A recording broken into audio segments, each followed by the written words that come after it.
And it's 6 o'clock, and we love to get started on time, and especially today, because we're talking about something that's really, really important, I think, especially for a lot of women, how to start, restart, or rise in your career. We've got with us Neha Bagaria, who's the CEO and founder for Jobs for Her.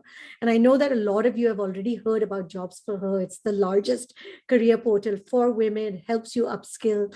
I mean, sometimes I want to call her a social entrepreneur, even because I think a lot of the work that she's doing is really in the space of helping a lot of women figure out how are they going to get a job or how can they actually restart.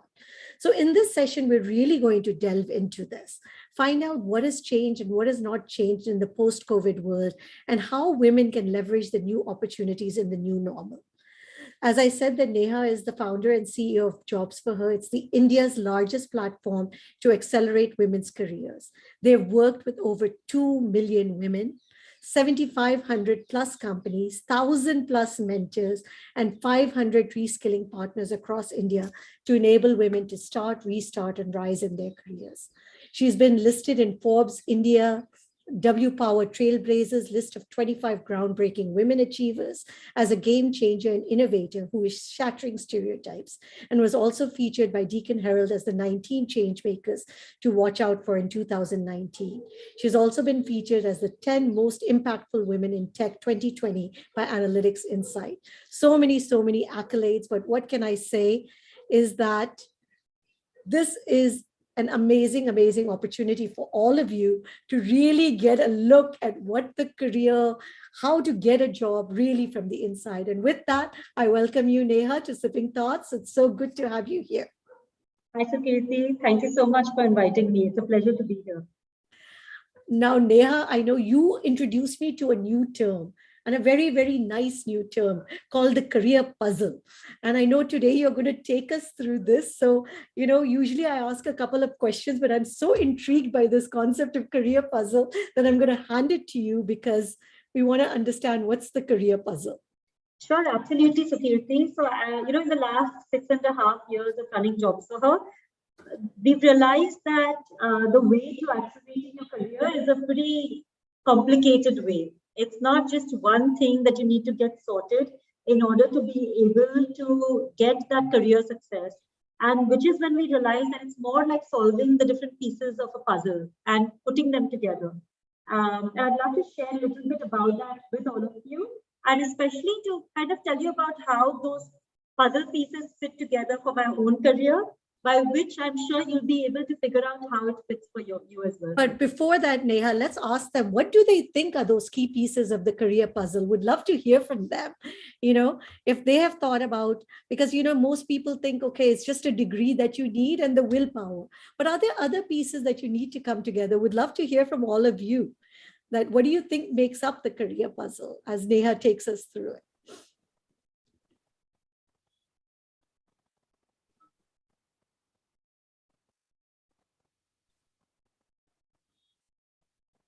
Everyone is just getting warmed up. Their fingers are just starting to type.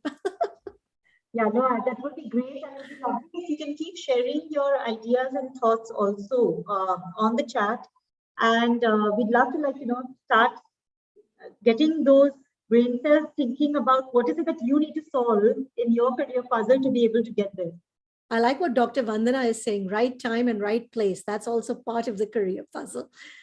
Very interesting. Yeah, that is something that we are going to call opportunities, by the way. So that's a nice spoiler alert right there. Awesome. Let's get started. And I'm sure the other people will start chatting in. Sure, absolutely. So I'm going to actually get started with one of my favorite quotes, and that is by Sheryl Sandberg, whose book Lean In is a must read for anybody who wants to really understand what it takes for women to accelerate their careers. And in that book, she has this quote where she says that fear is at the root of so many of the barriers that women face. Fear of not being liked, fear of making the wrong choice, fear of drawing negative attention, fear of overreaching, fear of being judged, fear of failure, and the holy trinity of fear, the fear of being a bad mother, wife, or daughter. Now, mind you, this is Sheryl Sandberg, who's the CEO of Facebook. And if she can feel all these fears, I promise you that most women who are listening to this and who you know. And I'd love to see a show of hands amongst all of you to know, have any of you ever faced one of these fears? So I do think raise for your hand. me, the failure one is the biggest one, I think. Yeah, absolutely.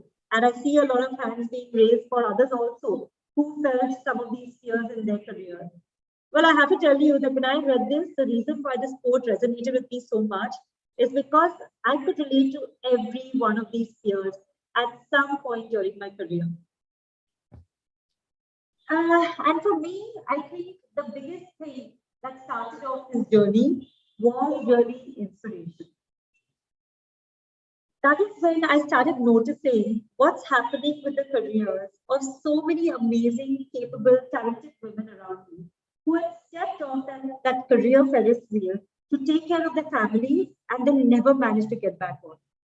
Women, for example, like my closest childhood friends, a lawyer, an entrepreneur, and a designer who were now a full time mother, a relocated spouse, and a trading spouse. Inspired by Sheryl Sandberg's words and my friends' stories, I decided to found Jobs for Her on International Women's Day, March 2015, over 5 years, over 6.5 years ago now. And I realized that inspiration was the first piece of that career puzzle. Women needed to know that they are not alone in their internal battles, that there are many others like them, and many who have managed to persevere and come out victorious on the other side. However, the path of founding JobsForHer was not easy at all, and I realized that I had big gaps in my skills and confidence and didn't know how to fill them. The first person I turned to was someone who was running an extremely successful startup himself and had started it from scratch, my younger brother. My younger brother, who I had mentored through our childhoods, now became my mentor through the JobsForHer journey. He's the one who sat me down and made me understand how to solve this challenge and my own career puzzle using technology in order to solve it at scale. I also found other mentors like Dhruv Shenoy, who had launched Monster in the Gulf area, and Shiva Kulkarni, who was an HR veteran and as passionate as I was when it comes to accelerating women's careers. The important role that my mentors played in my career made me realize how important it is for all women to reach out and find your own mentors as well. So I'm gonna take a pause for you here because Sure. a lot of people ask this question that when you're not working or you're looking to just start off, how do you find that mentor? I know I'm giving you a question very early on, but this is one of those key questions that people always get plagued with, that everybody says, yes, find people, but everybody is so busy that how do you find people that are really going to be willing to help you? You know, frankly, Sukirti, when I started reaching out to mentors, and like you saw in my slide of who my mentors were, it was a combination of people who I knew extremely well, like my own younger brother. It was a combination of people who were in my first connection of network, like Shubha Kulkarni. And then it was people like Dhruv Shenoy, who was a friend of a friend of a friend. Yeah. And the only way to find these mentors is by using those networks that we are so blessed with. And one thing that women don't realize is actually the power of the networks that they have among them. The only problem is that we usually use our networks from a personal and social point of view. We forget how important that network can be from a professional standpoint. And frankly, given the fact that now at JobsForHer, we have more than 1,500 plus mentors on the platform, I can assure you that if you reach out to somebody you know, or a second or third connection, and ask them for 20 minutes of their time, just to get on a quick Zoom call and ask them a few questions, that person, if they find your story engaging enough, if they find you passionate enough about what you want to do, they will stand up to mentor you. And if they don't, they will be able to connect you with so many other people who will be able to help you through as well. Neha, we're getting a little bit of echo in your voice. So maybe just check are you using a headset or? No, is it better if I come a little closer to this headset? Is that better, guys? Neha, no. No. Maybe speak some, yeah. I think just a little bit of echo is coming. I think it might be better if I speak a little bit closer to the mic. Is that better? I think so. That's better. At least I'm hearing it better. Okay, super. I'll do that then. So, but yeah, I think, Sukirti, the answer to your question really lies in making sure that women are using their network to the best of their abilities to be able to find those mentors. Because those mentors are very much there and available and open to guiding women, especially in their careers. Can I just say, ask another question on that? Is it because a lot of women, because we are unsure, we don't have that confidence, that we are afraid to ask people to even mentor us or even approach them and say, hey, listen, I need help. I No, and really that's always the case, right? Where women are so good at networking when it comes to their personal or social reasons, but we shy away when it comes to our professional reasons. We feel that, we shouldn't take up their time, or we feel that that person might not be interested in having that conversation with me. But you will not never know till you don't try. And this is definitely a worthy pursuit. And Dr. Bhavna is asking, and I'll take her question right now. Is it that important to find a mentor? Shall we not mentor ourselves and find the answers to our question? And I think another question that always comes up, can't Google be our mentor? No, absolutely not. All these points have their own place. Like you will see in the career puzzle, there's not one particular thing that is going to be the thing in order to be able to reach your career success. It's a combination of a lot of different facets and factors that help you in propelling forward. So, can you achieve career success without a mentor? Absolutely. Will it help you in getting there faster, feeling more confident, addressing questions that you might have that come in the way, and also stepping on, working from the shoulders of giants who have already done that? It will help you hugely. So yes, you can absolutely do it on your own. It's just a much more arduous, longer, and more difficult journey. Versus having those mentors who can help you, guide you, and show you that path. Perfect. Thank you. Great. So that is what really brought us to our second piece of the puzzle, which was mentorship. And which is why on the platform itself, we started connecting to so many different industry experts and coaches who are willing to mentor women through a lot of different webinars, through a lot of speed mentoring sessions, and to inspire them to make them realize that they can achieve that success as well. For me, one of the big things that my mentors made me realize was the need for upskilling that I had when I was restarting my career after a career break.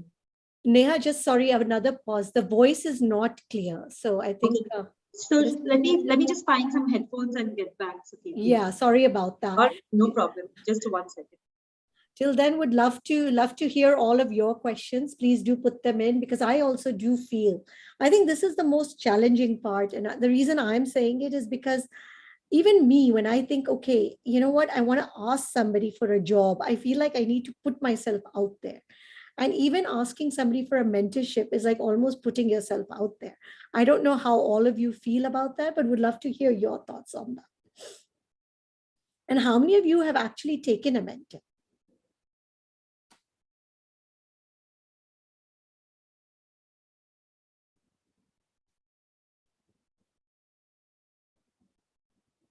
Very quiet today, guys.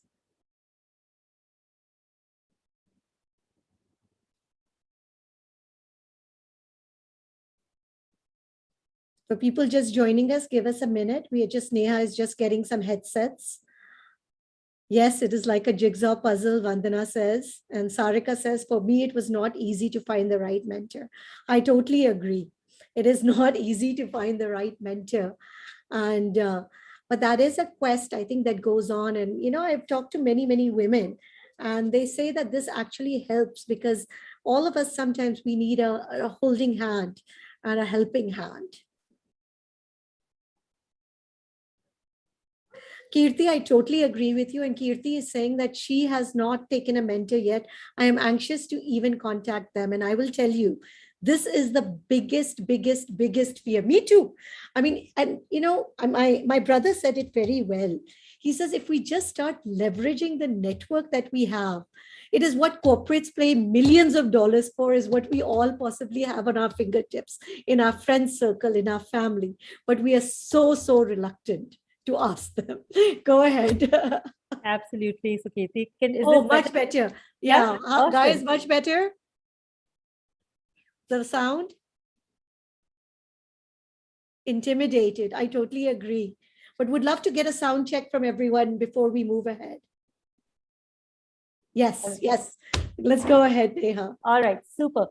Great. So now let's move on from mentorship and go to the third career puzzle, the third piece of the career puzzle, which is around reskilling.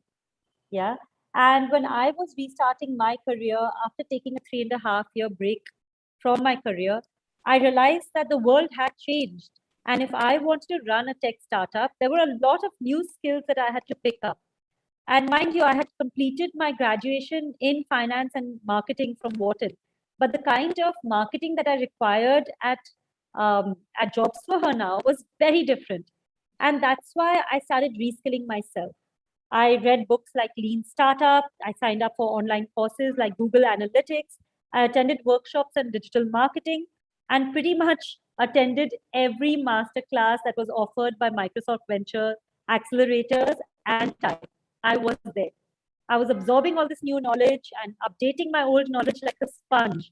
And I started feeling also re energized and charged because of this reskilling.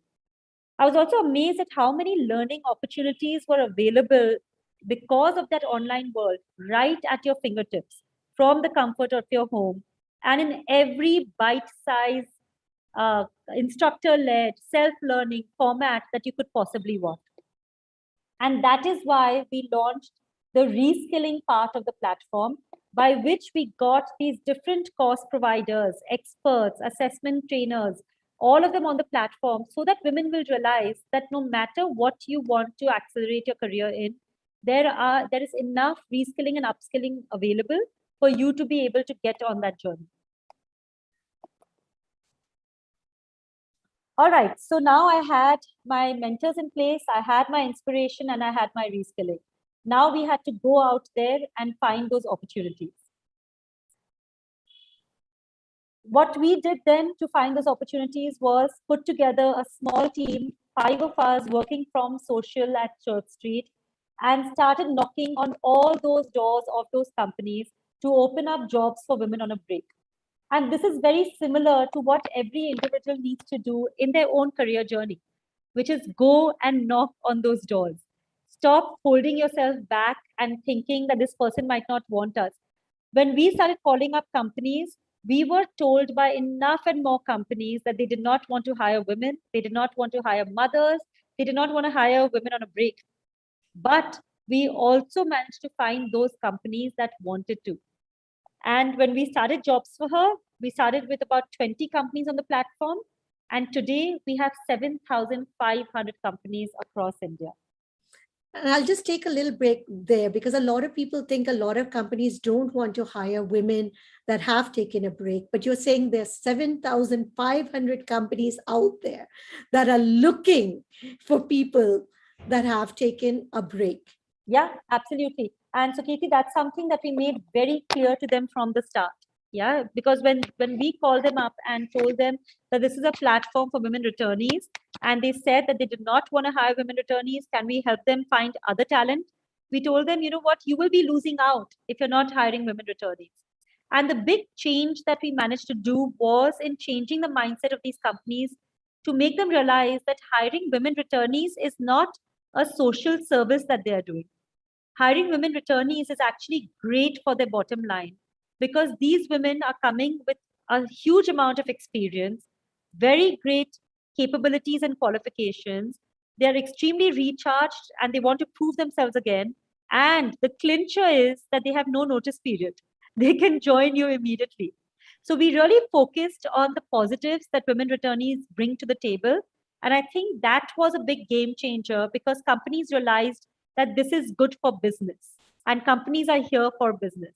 Once they realize that, now we have companies who are every week, we have companies who are launching returnee programs that are specifically for women on a break. So if you haven't taken a break, you can't even apply for that program. All right, so then we had our opportunities.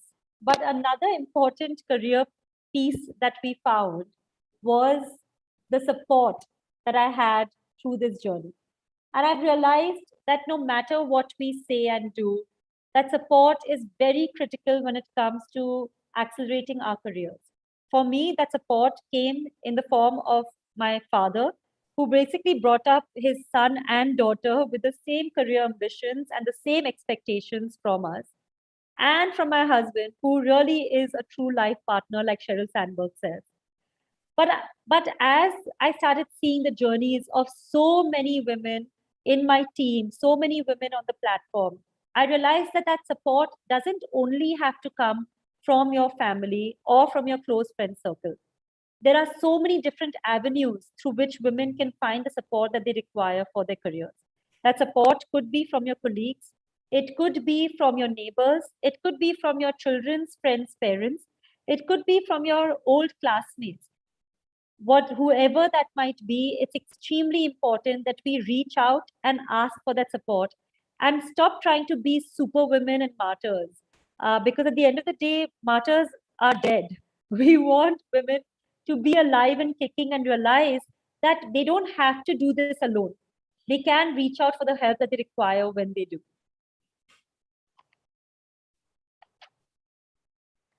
And finally, what brings all this together is networking. It's very important for women to be able to step out of the door and go out there and build those important connections, which will help you in getting inspired, finding the right mentors, understanding your reskilling requirements, finding those opportunities for your careers, and getting the support. All of that comes down to the fact that we need to get out there and network. Networking is many times viewed as a bad word by women, and we feel like, oh, it's not nice to get out there and try to use people for our needs. But that is not how we should view networking. Networking is an opportunity for two people to be able to help each other, either personally, professionally, or socially. But we just have to make sure that we think about how that network can be used from a professional standpoint. And that's why JobsForHer, we built groups so that women can find other women who are like them through a professional network, like women in HR, women in marketing, women entrepreneurs, and start rising in their careers together. In closing, I would like to share with you one quote from my mother, somebody who devoted her entire life to upbringing her children and to the house and to the family. And then finally, on her 60th birthday, she started her career for the first time with her first art exhibition at Jahangir. That painting that you're seeing was done by my mom, and she has many other oil paintings like this. And one of her first favorite quotes has always been, खुद को कर बुलंद इतना कि हर तकदीर से पहले खुदा बंदे से पूछे बता तेरी रजा क्या है. Which for all our non-Hindi viewers for this, I'd love to translate it, which is that make yourself so strong that before writing your destiny, God asks you, what is it that you wish for? And Sukirti, with that, I'd love to get a little bit of the questions from you and from the audience so we can delve a little bit deeper into these different facets of the career puzzle. I'm going to start with the first one, and I would love to take also the audience questions at the same time. You took a 3.6-year gap break in your career, and in this time, you became painfully aware of the difficulties that a woman faces in coming back. You have told us how to put these puzzle pieces together, but the puzzle pieces are fantastic, but how does the woman deal with the lack of confidence and the lack of support that she is feeling that she is not getting in terms of helping to manage the house or raise the kids? Because sometimes it feels very, very overwhelming. Yeah, absolutely. So first and foremost, I think it's important to know that you're not alone. Yeah, if there's one thing that women on a career break have in common, it is that lack of confidence. Every woman who is restarting her career feels that, and we understand that because we have felt it too. But there are a lot of different ways that you can get that confidence back. Yeah. And of course, upskilling yourself is one great way over there. Now, for those who are not getting that support that they require, I think it's very important to realize that we need to have the difficult conversations that are needed to get people on our side. Now, there are a lot of conscious and unconscious biases that everyone grows up with. And even your well-wishers, your best supporters, your family members, they might have those biases too. And many times, the kind of messages that society sends to women are usually very biased and negative when it comes to women's careers. So I think it's important, first and foremost, to be aware that what you are feeling and what you're going through, you're not alone in it. And two, the kind of biases that are around you are very deep rooted, but can be changed, and can only be changed by having those difficult conversations with people.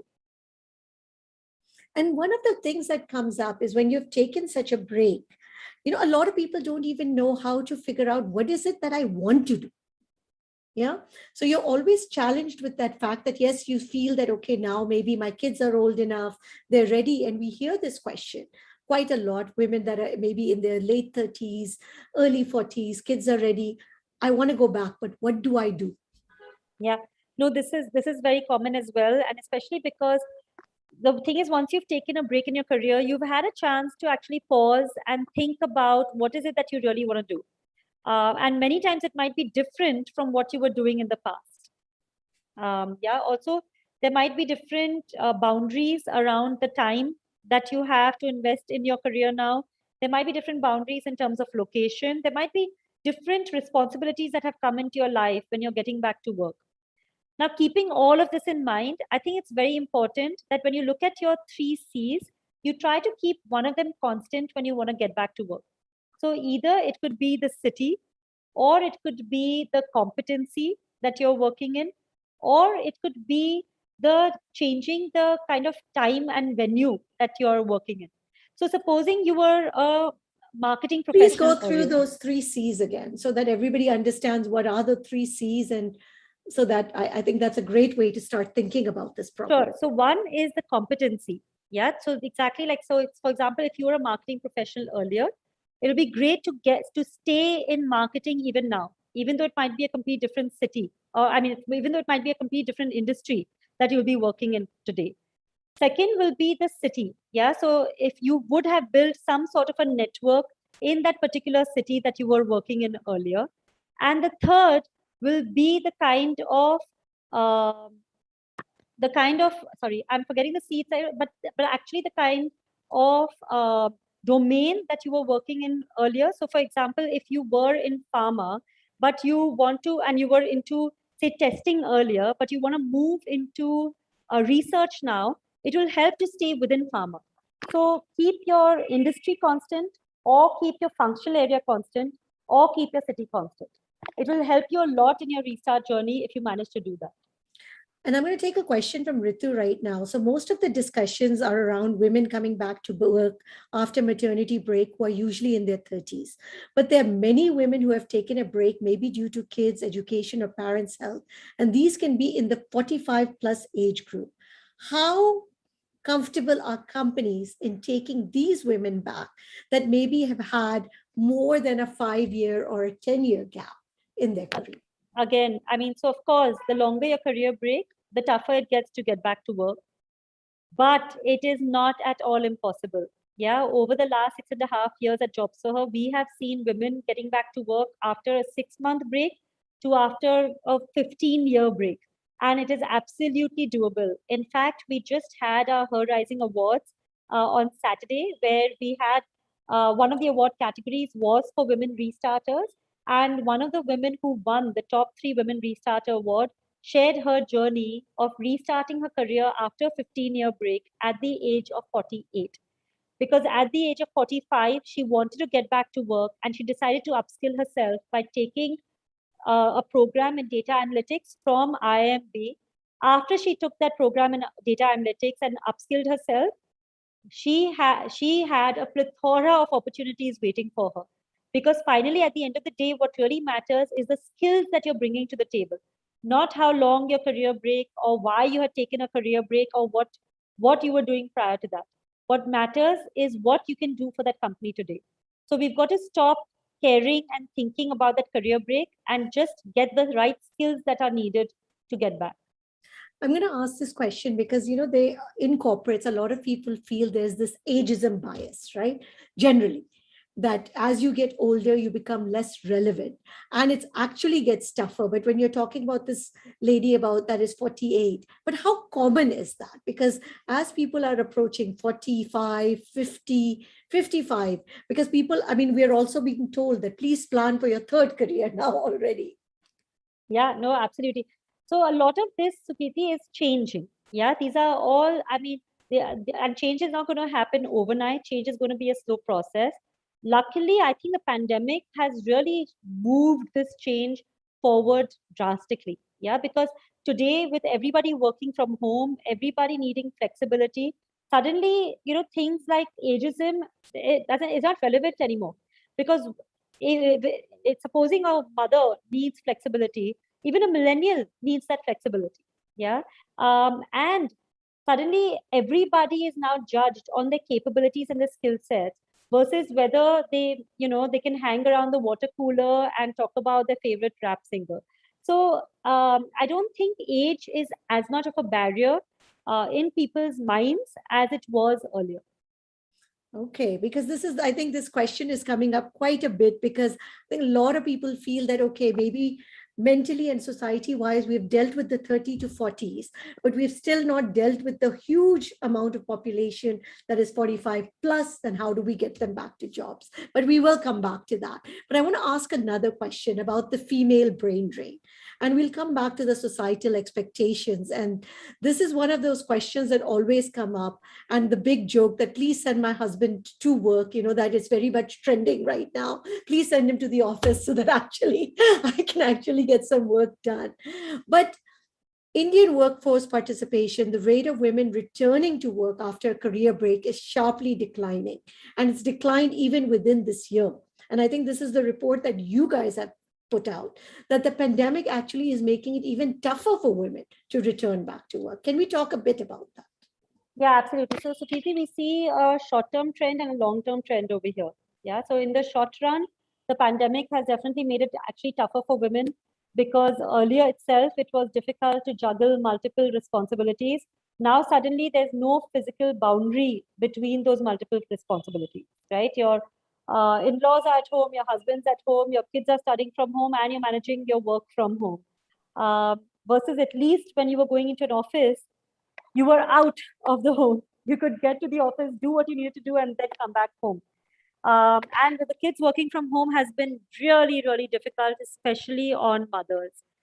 So in the short run, women have definitely started feeling more burnout, and you've seen more of them dropping out of the workplace. But, and there's a big but, in the long run, this is actually the best thing that has happened for women because of this whole mindset shift towards flexibility that we have seen companies go through. Suddenly flexibility is not a bad word anymore. We used to earlier say that flexibility is like the F word in interviews. As soon as a woman asks for flexibility, like recruiters' eyes shut down. Now it's like nobody cares. Anybody wants flexibility, they're like, yeah, sure, of course.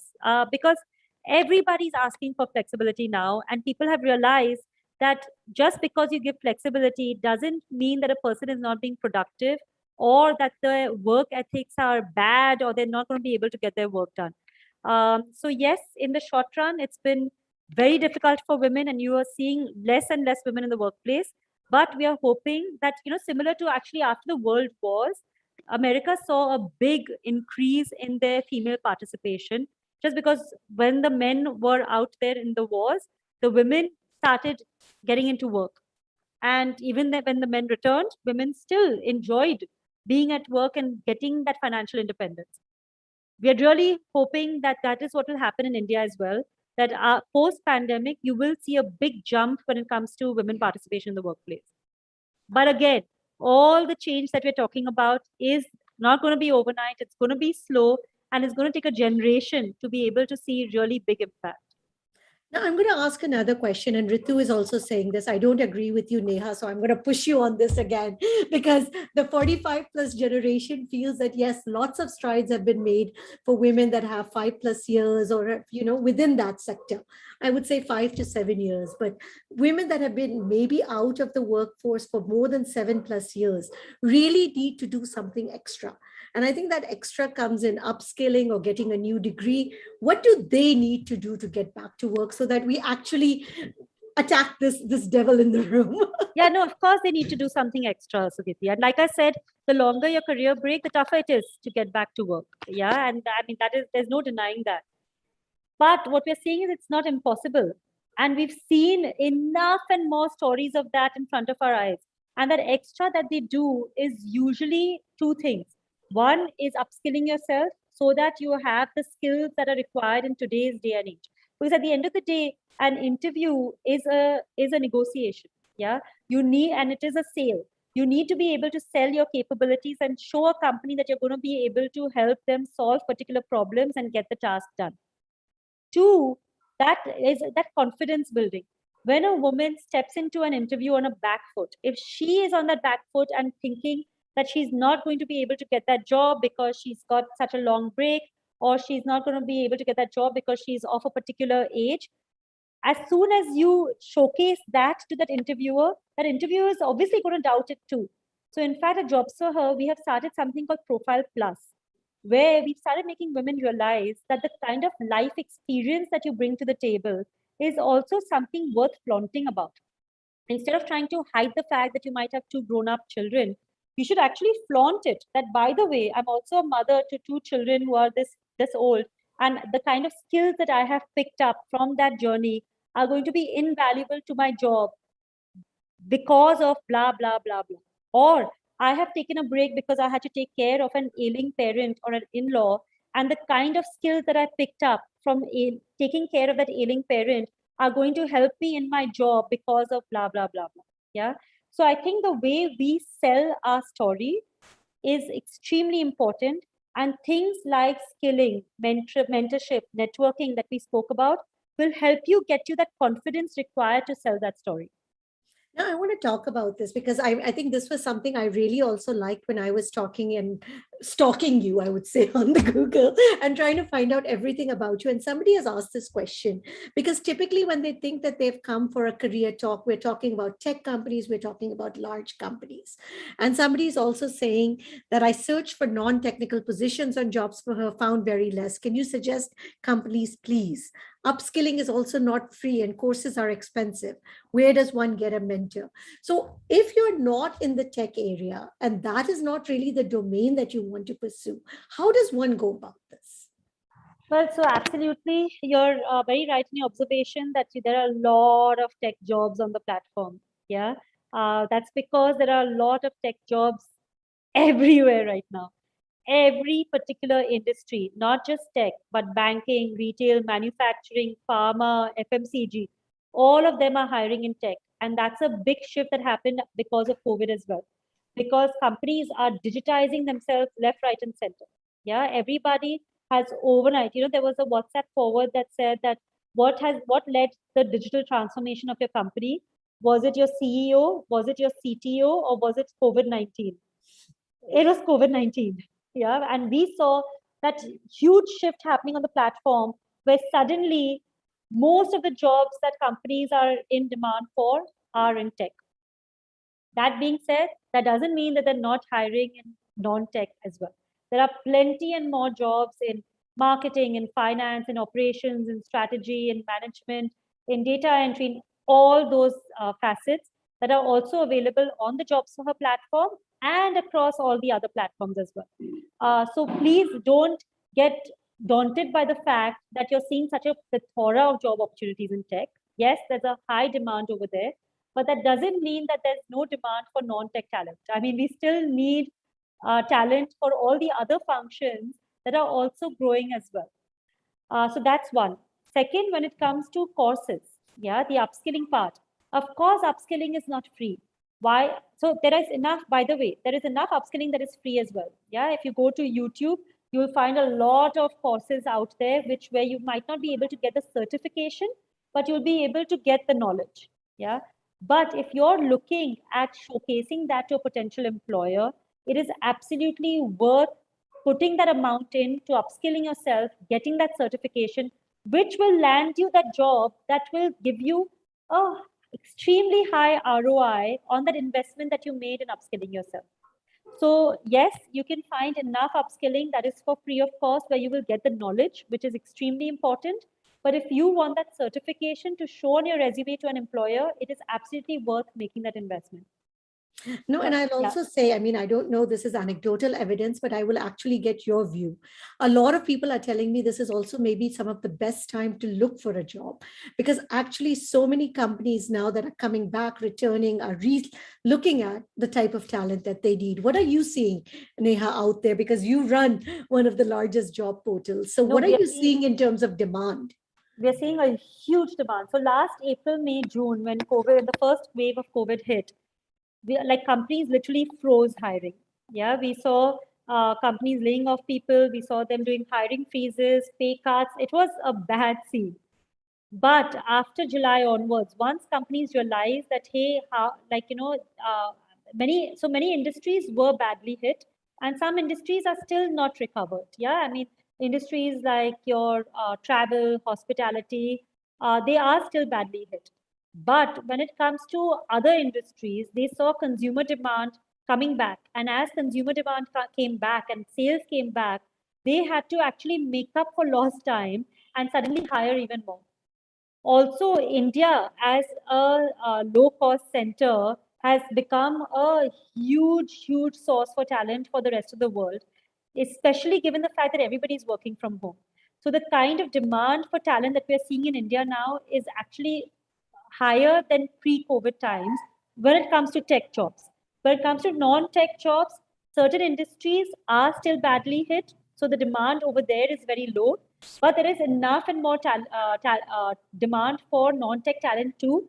That hasn't come back to the same levels that we saw pre-COVID, just because some of the industries are still badly hit.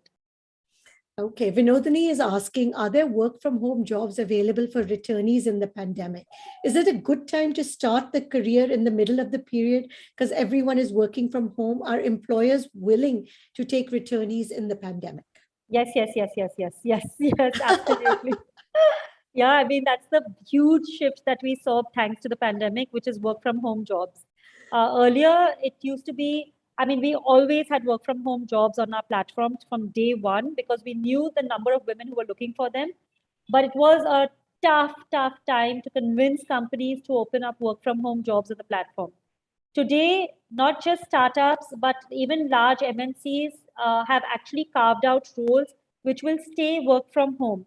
And that actually gives a huge opportunity to women, not just in tier one cities, but also tier two and tier three cities, where they can now apply for these jobs and fulfill those requirements no matter where they're sitting. So this is actually the best time for you to be applying for these work from home jobs.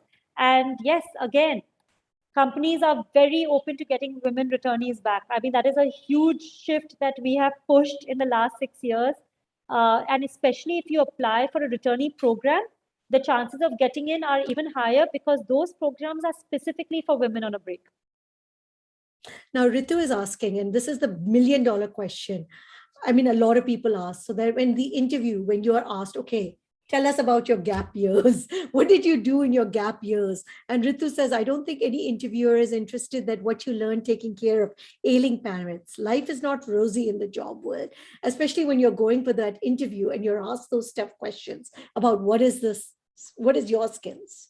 Okay, Ritu, no, absolutely not true. Yeah. The way you sell yourself makes all the difference in an interview. So, for example, and I mean, at JobsForHer, 85% of my team are women. A huge number of them are women returnees. A lot of them I have interviewed myself as a potential employer. And most of the time, when you're interviewing a woman returnee, it's usually the interviewer who has to convince the candidate that you can do it. Yeah. That is going to make it difficult to be able to crack that interview because every employer is not going to be like JobsForHer, where we understand, we get it, we know the returnee's power and potential. Yeah. So which is why stepping into that interview thinking, if you're going to step into that interview thinking that it's not a rosy world and that interviewer is going to grill you about that break and you're not going to be able to answer those tough questions, you're keep putting yourself on a back foot. Versus if you step into that interview thinking that employer is going to be lucky to have a woman returnee like you join them, to be able to get the kind of charge and capabilities and energy that you have in working for that company, you're going to be able to portray that to that employer. You have to be able to convince that employer that you are the right candidate for that role. And you have that extra something, which is why that employer should pick you over other candidates.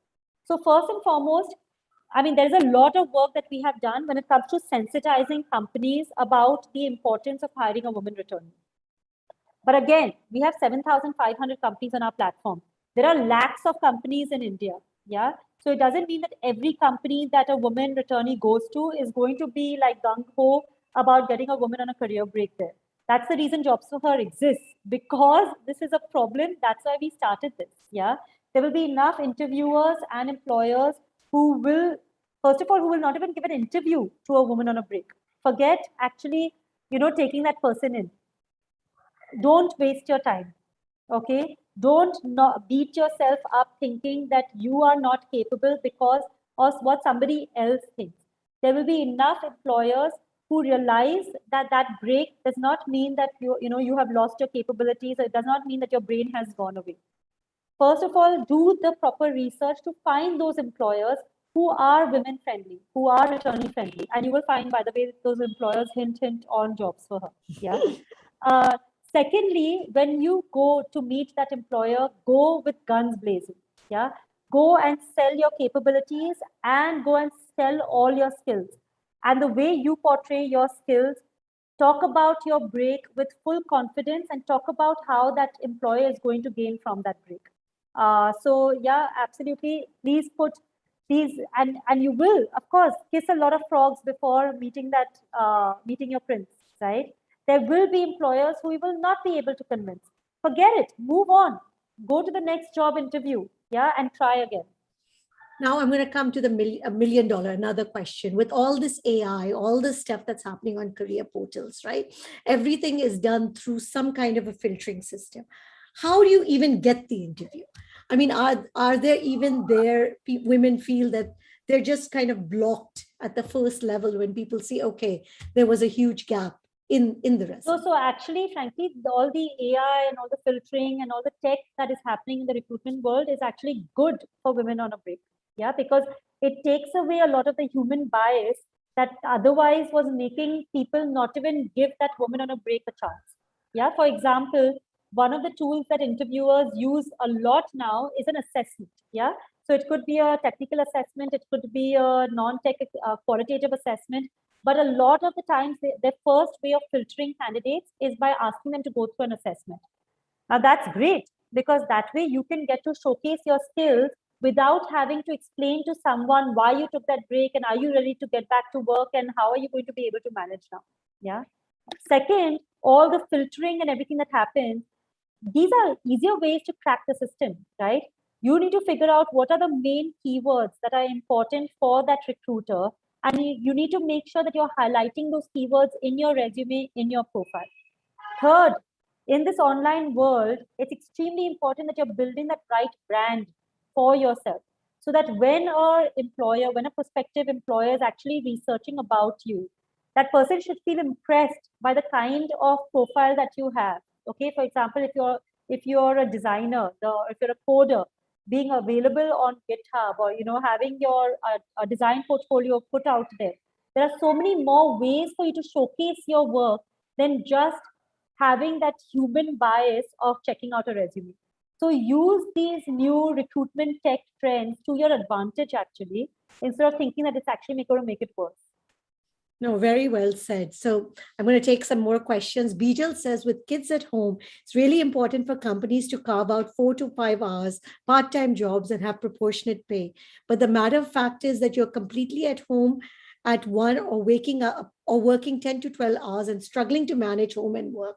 There's no middle way. And I think you also did a survey, and we would love to hear the results of that also. That what do women want? The work from home, work at office, or the hybrid approach? Because this work from home is actually more work. Yeah, well, it's actually more work right now, Sukriti, because everybody's at home. Yeah. Once schools start and kids go back to school, and once offices start also and husbands go back to the office, it will get easier. It will get better. So this is the tough time, yeah. But things will get better in the future. Uh, though, but some of the things that we have learned in the pandemic, those are some lessons that we need to continue. Yeah. So companies have realized that they don't need 100% of their employees in the office 100% of the time. And again, like I always say, businesses are going to do what is good for business. So businesses have realized that they can save huge amount of costs by doing that, right? They don't need to plan out infrastructure costs of having one seat for each and every person on their payrolls. Also, the access to talent is much wider now. If they can have some roles that are carved out as work from home, they can attract talent that is sitting in tier 2, tier 3 cities, and those will be even lower cost base than the ones sitting in tier 1 cities. Work from home also is a great way to be able to attract really good talent who doesn't want to who doesn't want to or cannot come into the office all the time. Also, employees are saving on commuting costs. They're far more productive, etc. So, to answer the question about the hybrid model, we definitely see that in the future, women also prefer the hybrid model versus only working from home, and so do companies. Second, when it comes to part-time hours, that is something that we are seeing less of right now. Yeah. Usually companies do want full-time employees, either from the office or from home. When it comes to part-timers, it usually becomes a freelance or a consulting or a contract kind of a role or a project-based role, which is difficult. Yeah. And I do hope that this is a trend that we see in the future, but we're not seeing it yet. So I'll come, Neha. A couple of questions have now come up on the freelancing. How does one establish oneself as a freelancer after working for 15 years of being employed when you feel you want to be your own boss? And also the second question, you've been a freelancer for 10 years. How do you position yourself for getting back into the workforce? Okay, great. So I'll take the first question first, which is how do you position yourself as a freelancer?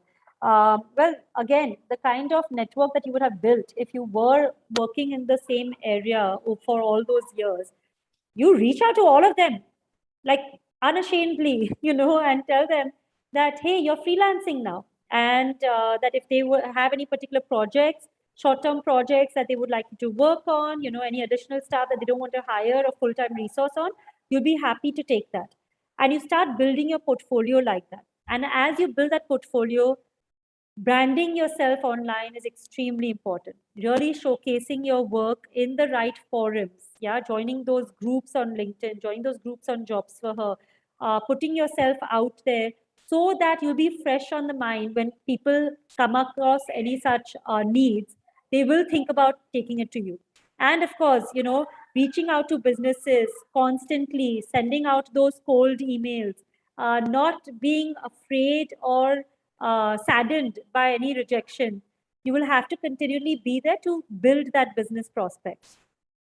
And I must tell you personally, I love freelancers because most of my work, especially for Sipping Thoughts, that I'm using is done by freelancers. Yeah, see, because it gives me a lot of flexibility and it gives me actually great talent that possibly I would not have been able to afford 100% for myself. Yeah, absolutely. And so while at JobsForHer also we get many freelance opportunities coming up, there are also specific platforms which are specifically for gig work. Yeah.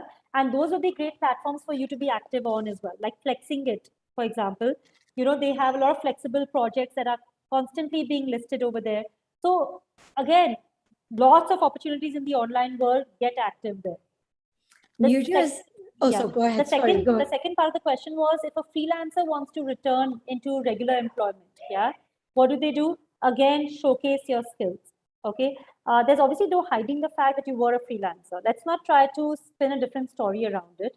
But what you need to showcase to employers is that you have the skills that it takes to complete those projects, and those skills you have been able to build up thanks to the freelancing work, and that how you're going to be able to be committed to one particular company now, because that will be really the big question that an employer would have, which is that would you be interested in just stopping all the other gigs that you had and work with one company? So you'll have to explain why you want to do that. I mean, it could be because of the kind of benefits that come in with full-time employment. It could be that you want to go deep on one particular product or service with one particular company.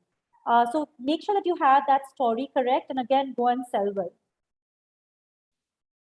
All right. And we are getting a question if Jobs for Her as a platform for women who wish to start and bring their own venture, something in freelancing, content writing. Do you help women also in these areas?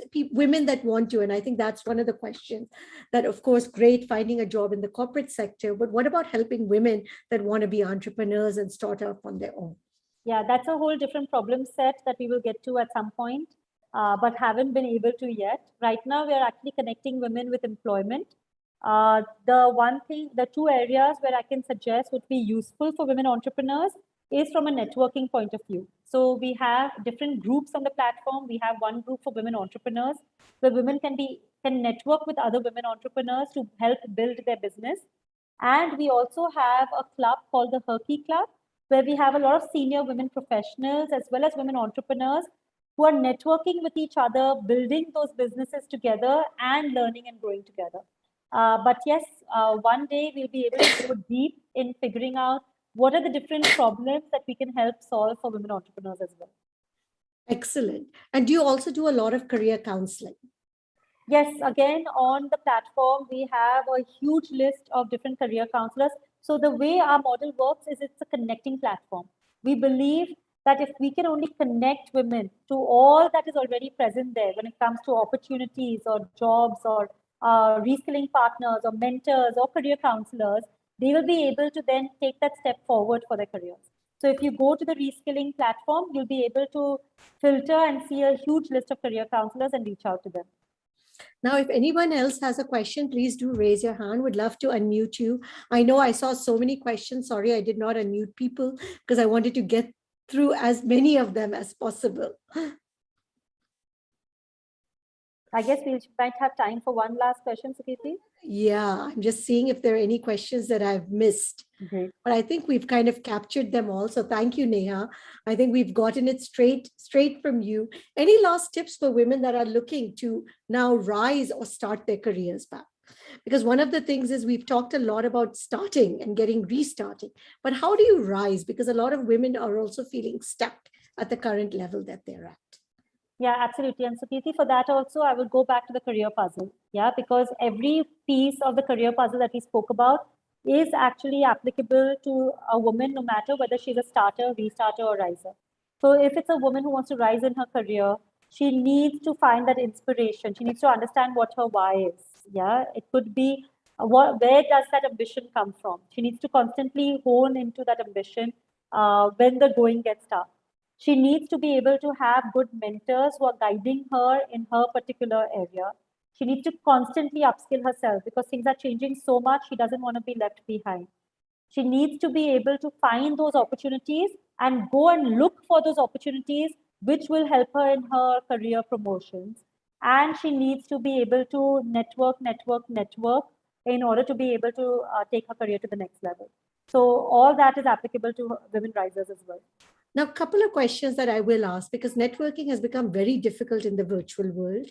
And the second question, how, I know there are a lot of virtual job fairs, virtual stuff happening. How effective are they?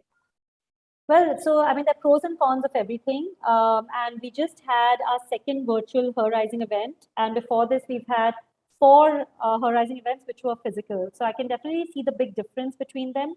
I feel that the physical events definitely had a deeper engagement because women could meet each other face to face. They could create those bonds with one another. They could meet those recruiters face to face. But the benefits of the virtual event is that no matter where that woman is now, no matter which city, which town, she could connect from there and get a plethora of job opportunities across India. So the opportunities suddenly virtual events have made everything borderless and boundaryless. Yeah. And which is why at the virtual event also, there are lots of different ways that companies like JobsForHer are making sure that women can still network. So for example, at Her Rising, we had a lot of different chat rooms going by which we encouraged women to go over there and chat with other companies and other women. Even in virtual conferences, it's important to go like today, it's important to put out your questions in chat. It's important to actually engage with speakers, with one another. And there are going to be a lot of new learnings to figure out, and platforms are going to get more and more intuitive and more interactive as well. So, but one thing is for sure, that virtual events are here to stay. So we have to get better at being able to use them to our advantage. And Kirti is asking, any tips for beginners? Same tips, Kirti. Make sure that you are looking out for all those opportunities. Do not miss a single one of them. Make sure you're getting the mentors. Make sure that you're constantly learning. Yeah, don't stop the learning process just because you have graduated from college. And network. And I will just tell you, at the Jobs for Her, I was one of the speakers. So that's why maybe I looked at the schedule very carefully. They had a lot of free mentorship sessions, and they had some of the most amazing women in which there were breakout rooms where they were mentoring you in different streams. And I think because everything has become virtual, there are so many women and so many events that are being organized, which help women, and you can talk to women. So please do keep looking out for them. I know sometimes it feels like, oh no, not another virtual event, but it is actually giving you access. And I think to some of the people that maybe we would never have had access to. Absolutely. Yeah. And thank you, Neha. Thank you very much. Any closing thoughts as we end for today? No, thank you, Sukirti. It was a pleasure being here. And I loved the questions that came in. They were extremely insightful. And I really wish all of you the very best of luck. And please remember, it's never too late to restart your career. And the best time is now to really accelerate your career journey. So please make the most of it. Well, thank you. And thank you everyone for joining us tonight. And please do keep joining us and keep telling us what we would like to see Sipping Thoughts do. Thank you, Neha. And we're very excited. Thank you for, like I said, I call you a social entrepreneur. Thank you so much. Lovely meeting all of you. Thank you. Bye-bye. Bye-bye.